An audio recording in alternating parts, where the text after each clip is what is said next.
Hello दोस्तों, नमस्कार। कैसे हो आप? आशा करता हूँ आप सभी खुश होंगे, स्वस्थ होंगे और मस्त होंगे। मैं रिंकू आप सभी का, आपके अपने परिवार competition with Rinku YouTube channel पर आपका हार्दिक स्वागत करता हूँ। तो दोस्तों, आज हम लेकर आए हैं यूपी स्पेशल जीके। ये यूपी स्पेशल जीके भाग 3। ये जो है अब हाल ही में जो है वैकेंसी आई है आपकी। अब जो है यूपी पुलिस की वैकेंसी आने वाली है, उसके लिए बहुत इंपॉर्टेंट है। और जो है अब यूपी होमगार्ड की जो वैकेंसी चल रही है उसके लिए बहुत वेरी वेरी इंपॉर्टेंट है। तो ये तीसरा भाग है इसका। तो चलिए स्टार्ट करते हैं बिना किसी देरी के। तो हम जो है भारत जनगणना पढ़ रहे थे, 2011 की जनगणना। अब आज जो हम पढ़ेंगे 2011 की जनगणना में, वो हम पढ़ेंगे लिंगानुपात। तो टॉपिक रहेगा हमारा, वो रहेगा लिंगानुपात। इसे बोलते हैं सेक्स रेशो।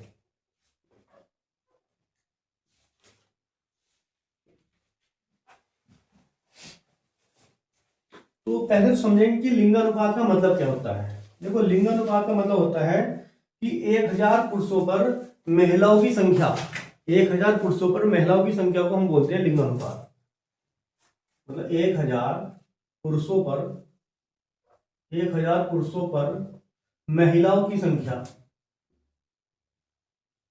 महिलाओं की संख्या, इसे हम बोलते हैं लिंगानुपात।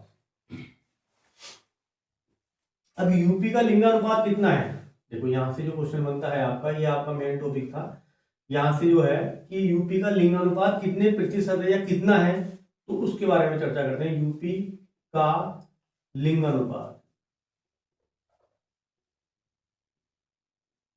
तो यूपी का जो लिंगानुपात है वो कितना है? देखो, वो है 912 फीमेल। एफ का मतलब यहां फीमेल से है। 912 फीमेल पर 1000 मेल। ये लिंगानुपात है। कि जो है लिंगानुपात की यदि बात करें तो भी 1000 पुरुष हैं और 1000 पुरुषों पे जो है 912 फीमेल आती है। मतलब इसके बाद इसके अगला क्वेश्चन देखो।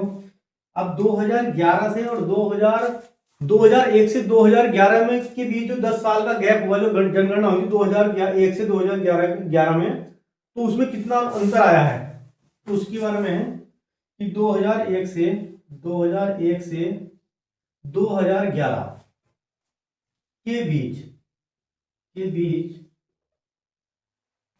के बीच कितनी वृद्धि हुई। तो हम देखें 2001 से 2011 के बीच 14 है ना, 14 की वृद्धि हुई। मतलब 14 जो है व्यक्तियों की जो है 14 की वृद्धि हुई। ये लिख देते हैं, वृद्धि हुई।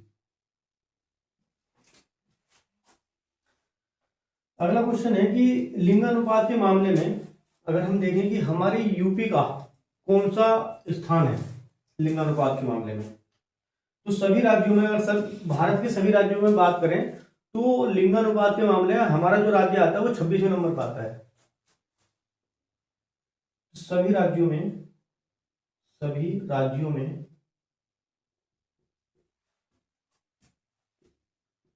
लिंगानुपात के मामले में जो 26वां स्थान, वैसे तो 26वां स्थान है। 26वां स्थान है। अब देखो, ये तो है लिंगानुपात। अब इसके बाद एक क्वेश्चन बनता है, वेरी वेरी इंपॉर्टेंट है। अब है क्वेश्चन, ये पूछ लेता है कि शिशु लिंगानुपात, शिशु शिशु लिंगानुपात शिशु लिंगानुपात कितना है। मतलब शिशु लिंगानुपात मतलब बच्चों का लिंगानुपात, child sex ratio, child sex ratio.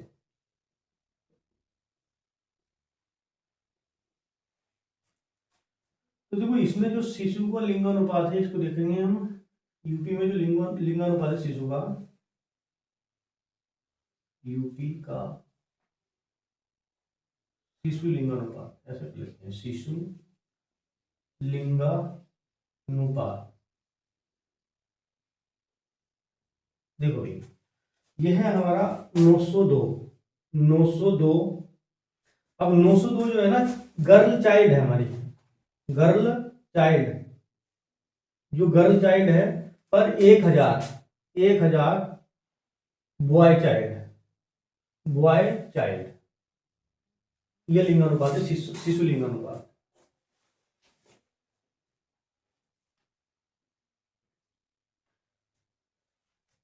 अब देखो कितनी वृद्धि हुई है ना, 2001 से 2011 के बीच इसमें वृद्धि सेम ही हुई है, 14 की वृद्धि हुई है, वृद्धि हुई।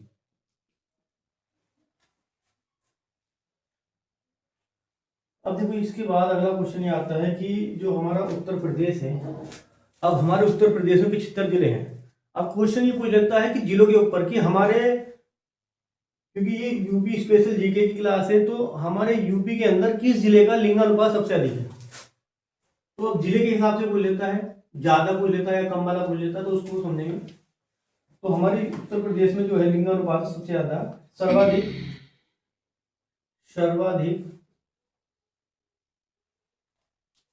लिंगानुपात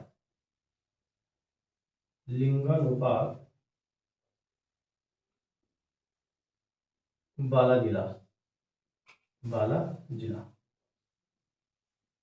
देखो भाई इसका जो आंसर है वो जिला है जौनपुर, जिले का नाम है जौनपुर जिला है। और कितना लिंगानुपात है यहाँ पर, जो लिंगानुपात है वो 1024 तो फीमेल है, और यहाँ पर हो रहा है 1024 फीमेल है और 1000 मेल है। मतलब कहने का ये हुआ कि यहाँ पर फीमेल ज्यादा है, पुरुष कम है। फीमेल की संख्या यहाँ पर ज्यादा है और मेल की संख्या यहाँ पर कम है। तो ये जो है हमारा जिला है जौनपुर। अब इसके आगे बढ़ते हैं।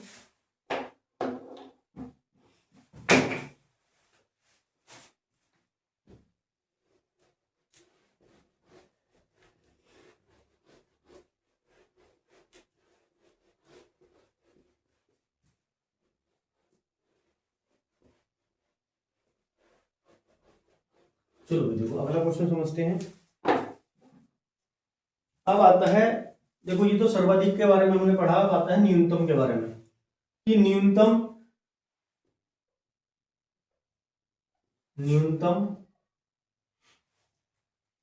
लिंगानुपात वाला जिला, लिंगानुपात बाला जिला। देखो ये जो जिला है वो हमारा है नोएडा, और नोएडा को किस नाम से जानते हैं, गौतम बुद्ध नगर। गौतम बुद्ध नगर, मतलब नोएडा को बोलते हैं, नोएडा को जो है हम गौतम बुद्ध नगर बोलते हैं। ठीक है भाई, तो ये जो है यहाँ का जो लिंगानुपात है वो सबसे कम है। अब इसका भी देखो एक कारण हम ये समझ सकते हैं कि ये जो हमारा नोएडा आता है गौतम बुद्ध नगर, ये हमारा एनसीआर के क्षेत्र में आता है। अब जो जौनपुर था, जौनपुर जो जिला है वो हमारे पूरब का जिला है, तो वहां से जैसे कि कुछ व्यक्ति जो है अपनी फैमिली छोड़ के, अपना जो आदमी है अपना काम करने के लिए जो है यहाँ पर आ जाते हैं, तो वहां पर जो है उनकी संख्या कम हो जाती है और महिला की संख्या थोड़ी ज्यादा हो जाती है। मतलब एक लॉजिक अगर हम देखें तो इस हिसाब से अगर देखते हैं तो गौतम बुद्ध नगर में जो है हमारा इंडस्ट्रीज एरिया है थोड़ा सा, यहाँ पर कंपनी जाते हैं तो वहां पर जो है, इसलिए जो है ना यहाँ पर आपकी जो है लिंगानुपात वो कम है। और कितना कम है वो भी देखते हैं। देखो यहाँ पर 851 तो फीमेल है, 851 फीमेल पर 1000 मेल, यहाँ का ये लिंगानुपात है। 851 फीमेल है और 1000 मेल है। अगला क्वेश्चन देखते हैं। देखो सर्वाधिक लिंगानुपात वाले जिले, सर्वाधिक लिंगानुपात वाले जिले, सर्वाधिक लिंगानुपात वाले जिले घटते क्रम में, क्रम में, घटते क्रम में हमें उनका एक क्रम लिखना है सर्वाधिक लिंगानुपात वाले। तो सर्वाधिक में सबसे पहले तो जो देखो भाई सर्वाधिक लिंगानुपात वाले जिले और घटते क्रम में समझेंगे हम। देखो घटते क्रम में जो है तो सबसे पहले जो है हमारा जौनपुर, जौनपुर, जौनपुर के बाद आजमगढ़, आजमगढ़, आजमगढ़, और उसके बाद है देवरिया, देवरिया, और देवरिया के बाद है हमारा, देवरिया के बाद है प्रतापगढ़, प्रतापगढ़, प्रतापगढ़। तो ये जो है क्रम है सर्वाधिक लिंगानुपात वाले जिलों का। अब लिखते हैं इसी प्रकार से न्यूनतम, न्यूनतम लिंगानुपात वाले जिले, वाले जिले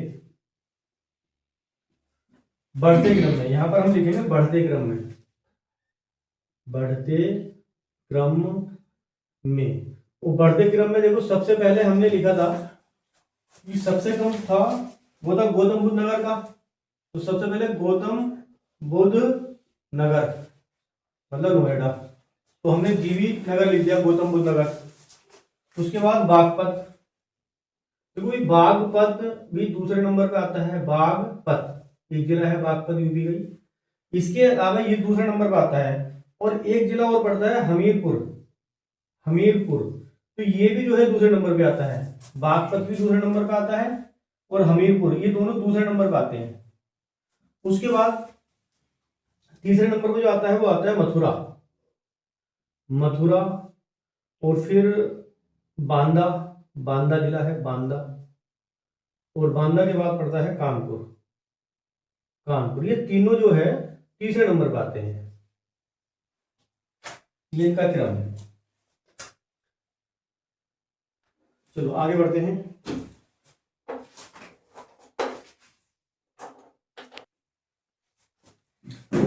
देखो बच्चों आगे बढ़ते हैं, अगला क्वेश्चन करते हैं। अब देखो ये जो हमने अभी तो पढ़ा था ये तो हमारा जो था लिंगानुपात। अब आगे जो टॉपिक पढ़ेंगे इसी में साक्षरता के बारे में पढ़ेंगे, लिटरेसी, कि यूपी में जो है कितनी प्रतिशत की साक्षरता है, कितने जो है कितनी की साक्षरता का मतलब होता है पढ़े लिखे व्यक्ति कितने, उनका प्रतिशत क्या है, मेल का फीमेल का, उसके बारे में चर्चा करते हैं।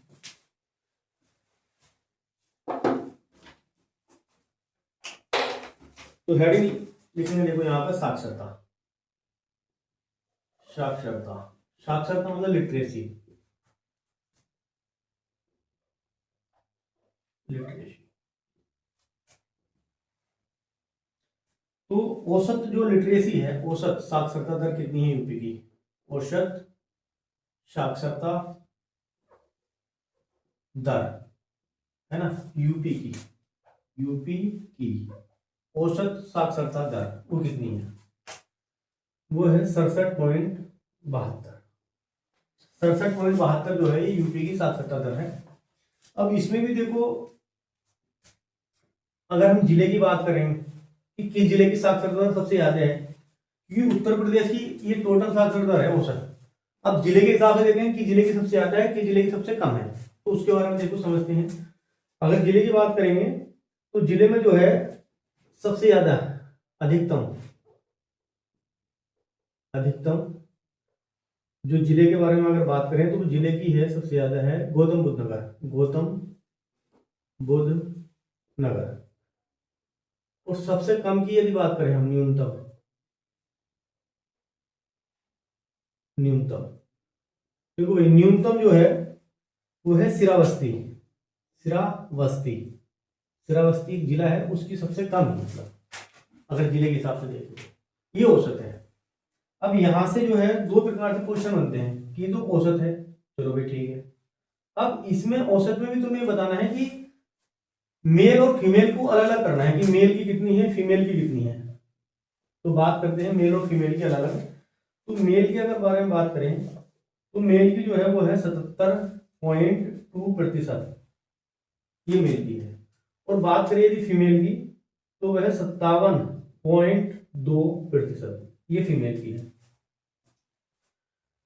अब इसके बाद देखो पूछ लेते हैं कि किस जिले में, अगर जिले के हिसाब से बात करें कि किस जिले में मेल की सबसे ज्यादा है, किस जिले में सबसे कम है, अगर जिले की अगर हम बात करते हैं तो जिले की अगर बात करते हैं तो मेल की सबसे ज्यादा जिले में जो है अधिकतम,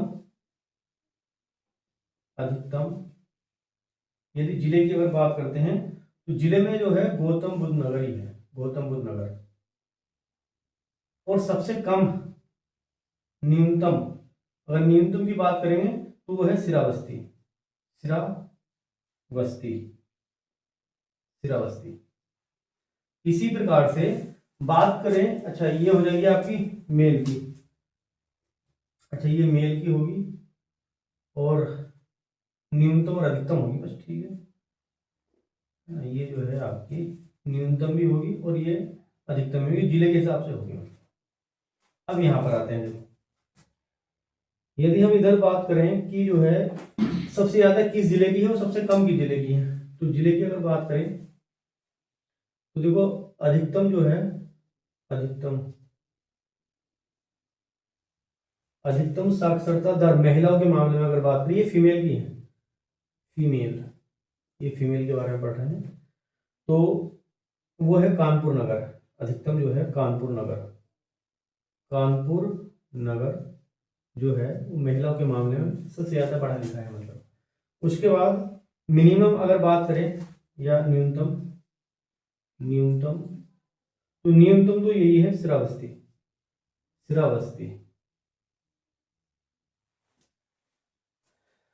अब देखो चलो आगे बढ़ते हैं, पहले ये आप उतारो।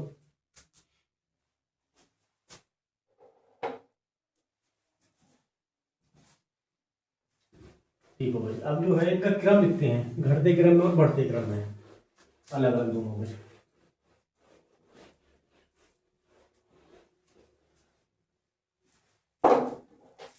तो साक्षरता दर लिखेंगे हम घटते क्रम में, साक्षरता दर घटते क्रम में,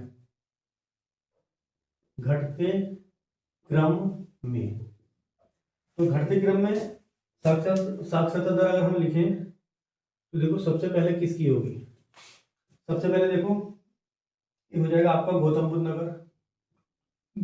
नगर। उसके बाद आता है कानपुर के बाद आता है कानपुर नगर, और फिर आता है औरैया, और फिर आता है इटावा। इसी प्रकार से हम बात करें है ना न्यूनतम की, तो ये जो है घटते क्रम में लिखा है हमने, तो साक्षरता दर हम लिखेंगे अब साक्षरता दर, ये तो घटते क्रम में आप लिखते हैं बढ़ते क्रम में, बढ़ते क्रम में। तो बढ़ते क्रम में क्या है, देखो कि साक्षरता दर बढ़ते क्रम में, देखो भाई इसको समझते हैं। तो बढ़ते क्रम में सबसे शुरू में देखो श्रावस्ती है, ये देखो सबसे शुरू में श्रावस्ती।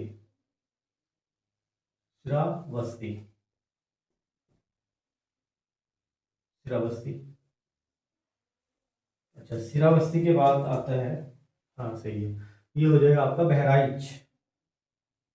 श्रावस्ती के बाद है बहराइच, बलरामपुर, और बलरामपुर के बाद है बदायूं।